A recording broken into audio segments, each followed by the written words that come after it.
Hey, so today we're going to talk about Queza, Augur of Agonies. It's a PDH deck that is really disgusting Esper Drain Gain. You can make it for less than $20. Let's jump in. PauperEDH is a really fun format. It's like Commander, except for these bonus rules. There you go. Got to shout out the PDH subreddit for being pretty amazing, helping me get this deck tuned up. If you haven't tried the format before, give it a go. I love it. But without further ado, let's talk about Queza, Augur of Agonies. So she's Esper and 1. She's a 3/4 that says whenever you draw a card, target opponent loses 1 life and you gain 1 life. Right? So every draw, I'm going to drain and gain. Pretty nasty because draw wasn't good enough. They had to make draw better. I've been waiting for it to get a buff for a while. So the main game plan, we're not ramping too hard into her because we actually want to get our hand pretty big. And here's why. We're going to try and get out Augur of Blood or Marauding Blight Priest. Each of these says whenever you gain life, each opponent loses 1 life. So every time we draw a card, when these are on the battlefield, we're going to gain a life, ping someone for 1, they'll trigger, pinging everyone for 1. And now I'm not a huge fan of tutors, but I did throw in Perplex because it will allow us to tutor up Marauding Blight Priest because you don't want to have 2 cards in your deck that you need to win. Now, you technically don't need them, but if you're trying to take on an entire table that knows your deck is a problem, which this one is, you'll want to have essentially 3 instances of those at the very least. I wish there were more effects like this. I would put in between 6 to 8 if I could. But we're limited in our card selection at PDH. It makes you resourceful. I think it's a good thing. It can also tutor up Flux. And this is another type of card we're going to have several of here. Each player chooses and discards any number of cards, then draws that many cards. And then I draw a card. I'm going to go blue in the face from saying draw a card. Whirlpool Rider is the same thing, costs 1 less. It's a 2-mana 1/1 that says when it comes into play, shuffle cards from your hand in your library and then draw that many cards. So it's just essentially a wheel effect. Same with Tolarian Winds, except I'm discarding. Instant speed, by the way. So if you have these both in your hand, you can cast Whirlpool Rider. While it's on the stack, you can cast Tolarian Winds. And let's say you have Queza and Augur of Blood on the battlefield. Great, I have 7 cards in hands. I'm now going to discard, draw 7, ping everyone for 7, gain 7, ping someone for 7. Whirlpool Rider is going to resolve, enter. I'm going to do the same thing again. Not to mention I'm digging through my deck at the same time. I can cast instants between these spells. It can get kind of nasty. This is the deck that really taught me to respect the stack. And then we've got another tutor, Dimir Infiltrator. We'll want to be able to find Tolarian Winds or Whirlpool Rider. It's just the game-ending card. You don't want to be that Esper deck that just kind of durdles for a while, like stinging your opponents like mosquitoes. That's just not cool. We want to have a game-ending combination of cards, and we do. Now, how do we get a big hand in the first place? First up, we've got instant speed draw. Now, obviously, we've got Brainstorm. Sorry, it's in Japanese. It just looked stunning in the card store. I had to get it. We've got Opt. Sorry, I do have to talk about how good Brainstorm is in this. Let's say we did that previous scenario. We dropped our hand, drew another 7. We can now pay 1 mana to draw 3. In middle of that, right, gross. Same with Opt, instant speed. Scry 1, draw a card. It can help us dig through our deck to find those win cons. This one is a little pricey, but I like its foretell cost because you can pay 2 and foretell it, and then later on you can wait till you have your win cons set up and your board state where you want it to then essentially pay a scry 2, draw 2 for 2 mana, which is a good value. Yeah, Reign of Revelation, draw 3, discard a card. Again, a little pricey, but we care a lot about this draw 3, even though it's only netting us 1 card essentially in our hand. Quick Study, draw 2. 3 mana, draw 2. Thirst Remaining, 3 mana, draw 3. Discard 2 unless you discard an enchantment. There's not a ton of enchantments. I'm just trying to hit that. Draw 3 for 3 mana. Similar effect here. Tragic Lesson, draw 2 cards, discard a card unless you return a land you control to its owner's hand. This one I love for reasons we'll talk about later when it comes to bounce lands. And then Keep Watch, draw a card for each attacking creature. Now, normally they're not my attacking creatures, but if you're facing a wide board, you're holding up your 3 mana. You're not playing these cards on your turn, right? You're holding them up till the end step of the player on your right. So they're going to declare attackers and you go, now hold on a second. I'm holding Keep Watch. And you can bluff this, of course. If they've played against you before and they know you have it in the deck, you can kind of negotiate your way out of a big swing. Now, Focus the Mind is fun. This came out in Tarkir Dragonstorm as a recent addition. It costs 2 less to cast if I've cast another spell this turn. So essentially, it's going to be a Reign of Revelation for 1 less. because we will almost always be casting 2 spells on a turn. And now we have a little bit of sorcery draw. So obviously Treasure Cruise, absolute champion. 1 mana draw 3 is what this reads. Just disgusting. We've got Divination, the classic, 3 mana draw 2, 2 mana draw 2, lose 2, because you're gaining those 2 right back. So Knight's Whisper is pretty powerful in this. Again, at a table of 4 at a full pod, this one just reads draw 3 and then force everyone to discard. Kind of nice. Font of Fortunes is kind of like the Foretell card I mentioned earlier, where it's not good value, right? 4 mana to draw 2 isn't very good, but we're gonna put this on the battlefield early, hopefully. And then once we have some of our combo pieces set up, we're gonna be cracking this at instant speed to draw 2 for just 2 mana. Quite good. Ancestral Reminiscence, draw 3 and discard, and Deep Analysis. The flashback is really what we care about here. It's pretty expensive to just draw 2, but we're gonna be over our max hand size. We'll be able to chuck this in the bin and then flash it back for essentially only 2 mana and 1 life. And then Notion Rain, surveil 2, draw 2, and then I take 2. I don't care about taking 2, I'm already gaining the 2. And then same here, scry 2, draw 2, lose 2, don't care, gaining it right back. And now what we've talked about so far is if the game plan is going according to plan. But let's talk about how we slow everyone else down who is, after all, our opponent. And if they've seen this deck in action before, they will be trying to kill us. Most of the action in this deck happens in the late game, so we're trying to kind of stall and play dead until we're able to, do the thing. So let's talk about removal and counter spells. As in Scatter, most of our big threats are going to be giant creatures. If you can counterspell a commander, you can potentially delay your own demise by a turn or 2.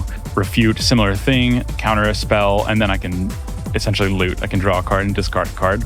And then we've got a autographed Jason Chan Japanese counterspell. My opponents don't seem to think this is as cool as I think it is. I think it's pretty cool. Murder. Oubliette is awesome. It's the same cost as Murder and it's not instant speed, but this can absolutely nullify an opponent's card. And now you might notice this is an uncommon printing, but it has common printings, so it is PDH legal. Absolutely disgusting. This phases out a target creature. And if you phase out someone's creature who doesn't have good enchantment removal, essentially it's gone. Like, period. And maybe the table can negotiate if one person has enchantment removal to essentially bring that person back into the game for a cost. But look, this is essentially telling someone your commander is no longer in the game, which is mean and good. Witness Protection I love. I pulled this in the Foundations sealed, and it was an absolute blast.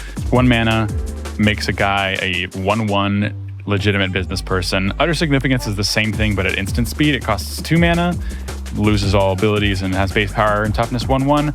I do prefer these enchantment removals to just killing things, because if you're enchanting people's commanders, it's going to slow them down way more than just murdering them. Similar thing, Fall from Favor has the bonus factor of making you the Monarch. And so you'll get that extra draw each turn as long as you're the Monarch. By the way, you won't stay the Monarch for long, but it'll at least take some heat off of you because people will be fighting over that crown. And then this will tap a creature indefinitely. Then Dismantling Blow, destroy target artifact or enchantment, because we had to have something along those lines other than counter spells. And then if we pay the kicker, then you can essentially draw 2 cards. So it has a built-in pay 3, draw 2, which is not a bad rate. So a decent amount of, putting the brakes on our opponent's decks right there. Now, so far it's just been our win con creatures and then a bunch of spells. So do we ever get some bodies on the board? I'm sure you can tell by the segue that yes, look, bodies. I have these little sticky notes that I put on the stacks. Gotta love stacks. So yeah, this one I found recently, Godfarrow's Faithful. It's a 1 mana 0/4, incredible blocker, really good rate. You're digging through your deck really fast, so I'm not too worried about like, oh, is it worth the extra card? It's absolutely worth the extra card, especially since it has this clause. Whenever you cast a blue, black, or red spell, you gain 1 life. Most of the spells in the deck are blue or black, as you've seen. So in addition to getting the life gain from Queza, we're getting life gain from this, and every time that goes off, that's going to trigger our Marauding Blight Priest. Here, our, one second. That'll trigger our Epicure of Blood or our Marauding Blight Priest, right? So I'll cast a blue or black spell, I'll gain life, trigger this, we're feeling good. It also just kind of builds up that life total to hopefully survive a little bit longer to get to our game plan, our evil Esper world domination plan. Kami of Jealous Thirst, look, it's a 3 mana, 1/3 with Death Touch. Already that's fine, but I can also trigger this ability for free on any turn that I have drawn 3 or more cards. That's going to be a lot of turns. It says each opponent loses 2 life and you gain 2 life. Pretty incredible. Again, that'll trigger Marauding Blight Priest and Epicure of Blood. Plus, good blocker. Muldrifter, absolute banger. You know him, you love him. You can pay 2 and a blue, and he evokes where he enters the battlefield. You get this trigger, and then it's sacrificed as a triggered effect. Now, this one's kind of interesting because you can hardcast him if you want, but we'll talk about in a minute how you can abuse this evoke ability here. Inspiring Overseer. Incredible rate. It's a 3 mana flying 2/1. When it enters the battlefield, I gain a life and I draw a card. Absolutely incredible rate right there. And then this one's pretty fun here. This is another one that we'll like to play later on just to get that slow trickle of value. Modern Age, it's a Saga enchantment that says on the first 2 turns that it's out, it draws a card, then discards a card, and then it turns into a little flying blocker. Kind of fun. We're not going to be winning with attacks probably, but hey, there you go. This is one I've debated over for a while. Soldevi Sage. Soldevi Sage says, tap to sacrifice 2 lands to draw 3 cards. Choose and discard one of those cards. That sounds really bad. I don't care. She's a 2 mana 1/1 that can tap to draw 3 cards. I am stoked about that anytime I have Queza and Marauding Blight Priest out. That's really good. I can do that on the end step of the player to my right, and then do it again as soon as I untap. So you're probably catching on to how important Queza is to the game plan here, and so I have a few cards in addition to the counter spells that can help keep her alive. Blink is a really wonderful way to do this, and you'll see why in just a moment.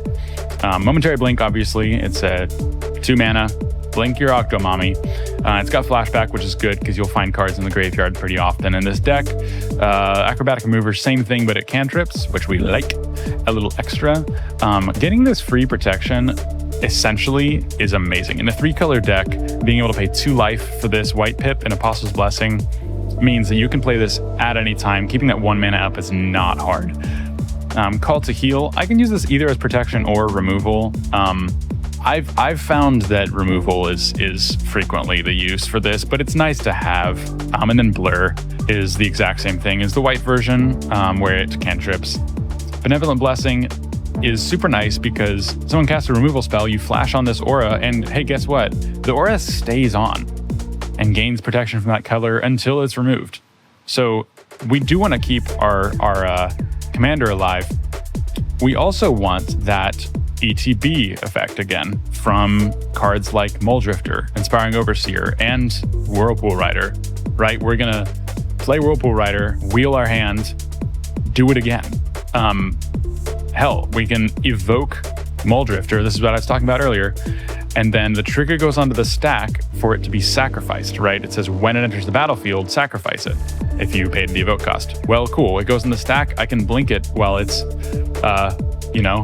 on the stack, and then look, we have Muldrifter now, and we also just drew 4 cards. Yay. Inspiring Overseer, same thing. We'll gain a life, trigger some stuff, draw a card, trigger some stuff, trigger some stuff. It gets a little gross when you start blinking things, and your opponents will feel like they can never kill your commander. They'll be looking at your open mana every turn going, what's the point? What's the point? I should just go play Parcheesi. Which brings us to our next category. Not that Archaeomancer has anything to do with Parcheesi, but we need some recursion, and Archaeomancer can benefit from that blink sub-theme when I think that's a she in the art, when Archaeomancer enters the battlefield, return target instant or sorcery card from your graveyard to your hand. That's going to be nice for getting something like Brainstorm back. I've done this before where I've cast Brainstorm, ping someone hard, Archaeomancer got it back, another Brainstorm, because Brainstorm is just Lightning Helix in this deck, which feels good. Scry of the Mindful, same thing, it's just you can put her out early and then eventually tap to get a thing back at instant speed. Flood of Recollection, look, you're just paying mana to get a card. A lot of times you're able to find your solutions just because you're digging through your deck really hard, but again, Brainstorm and the like, you'll want them back. Sneaky Stacker is an absolute champion in this deck. I gotta be honest, I saw this one on EDH Rec. I don't like using EDH Rec, but I saw it on there and thought, that can't be good. and it's so good. Sneaky Snacker is an absolute godsend when your opponents are constantly attacking you. Because, go with me on a hypothetical here. Opponent 1 to your left attacks you. You block with Sneaky Snacker, she dies. Okay, opponent number 2 attacks you with something else. Okay, I'm gonna cast Brainstorm. Boom, she's back in the battlefield. She blocks, she goes back. You untap, you draw some cards, she comes back. She's constantly in the battlefield, right? This is a very hard card to remove right here. So it's fun. We got to get a little bit of graveyard stuff going.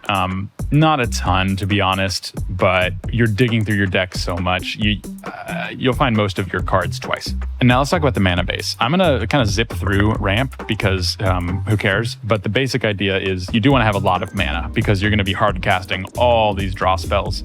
So Letter of Acceptance, again, you can sack it to draw a card. The Clue Stones, you can sack them to draw cards. Commander Sphere. I have won a game by sacking this at instant speed after someone declared attackers thinking they're going to win. Everything's tapped. What can he do? Well, Commander Sphere. Pristine Talisman. It is a little rough to run a colorless ramp spell in a 3-color deck, but I'm telling you, getting that extra gain life ping every time is going to add up a lot. Not so much from you gaining the life, but from the Marauding Blight Priest and Epicure of Blood pings. There's a lot of things that gain you life in this.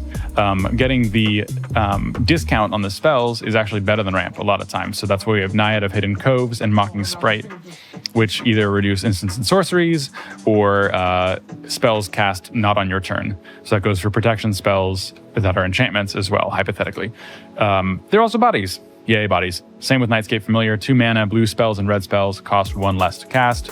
Obviously, we don't care about red spells, but yeah, the blue spells make up most of our draw suite. Thought Vessel, uncapping our hand size is going to be pretty important. Decanter of Endless Water, color fixing, and uncapping the hand size. Look, 5, 6, 7, 8, 9, 10.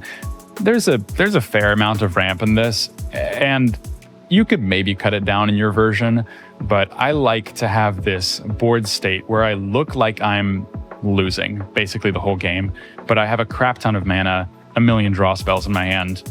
If you have draw and mana, you can't be doing very poorly.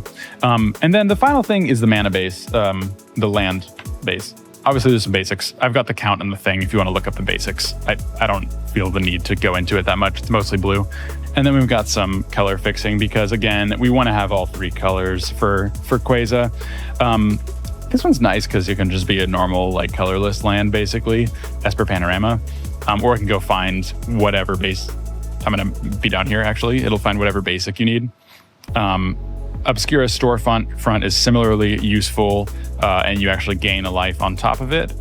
Again, we're pinging everything. Thriving Isle is a good solution. Lonely Sandbar is a good solution. Getting that cycle draw is good. Same with Remote Isle, a little cycle draw. Dismal Backwater, we've got all 3 of the Esper gain lands and obviously Command's Tower. Because again, gaining life and pinging people with that gain. It delays the inevitable, which is the Stompy deck saying screw you. And then a white cycle land, because sometimes you don't want the white mana, you just want to draw another card. And then this part here is actually one of the more interesting parts of the deck to me, which is the bounce lands. Now, we want a big hand, and we can actually do that by bouncing our own lands back to it. Not only does it fix colors and help us more consistently hit our land drops, but it's increasing our hand size for the Tolarian Winds and the Fluxes of the world. We have all 3 here: Azorius Chancery, Orzhov Basilica, and Dimir Aqueduct. And then a fun bonus, Words of wrong category, pay 2, draw 2, my bad. One of the bonuses of playing these bounce lands is every now and then you'll get this nice synergy where you've got a bounce land down and it taps for 2 mana. And so when you play something like Snap, you can return target creature to its owner's hand and then untap up to 2 lands. That makes it mana positive, where we're doing this at instant speed, removing something, untapping. Now we have 3 mana. Now we can play Frantic Search, let's say. Draw 2, discard 2, untap 3 lands. We're untapping 3 lands. We're now 4 mana. It's getting crazy. And that happens with all 3 of these bounce lands, obviously. There are so many little hidden gems in this deck where I absolutely adore playing it. And it's perfectly balanced for PDH. It really doesn't steamroll anyone. It can get killed early. It can be counterplayed. And if people know it's a problem, you probably won't make it to your turn 8 or turn 9, where you're flickering your Whirlpool Rider and making everyone beg for the sweet embrace of death.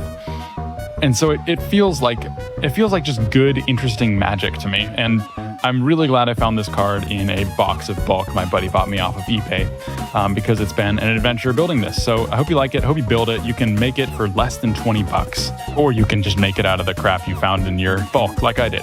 If you like this video, stick around for next week, where we're going to talk about a stompy Simic deck that will absolutely kick the teeth in of any Esper Drain Gain deck on the planet. And subscribe to the YouTube channel. Thank you. Goodbye.